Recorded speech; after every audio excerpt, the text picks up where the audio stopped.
Jesus is referred to as both Son of God and Son of Man.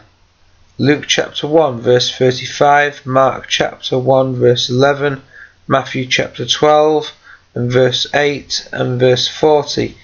Jesus represents God's idea of man in expression, Son of Man. Christ is that idea in the complete sense, Son of God. The Christ is the man that God created in his image and likeness, the perfect man, or the Christ consciousness, and is the real self of all true believers. Christ is the one and only complete ideal man in the mind of every true believer.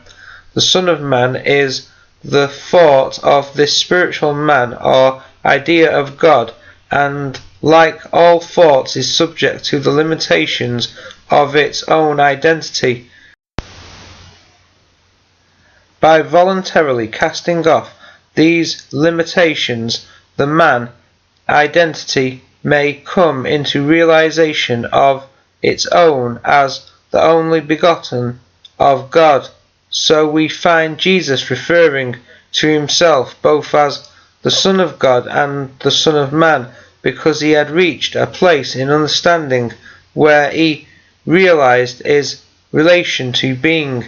In John chapter 7 and verse 29, Jesus explains this realization when he says, "I know him because I am from him and he sent me."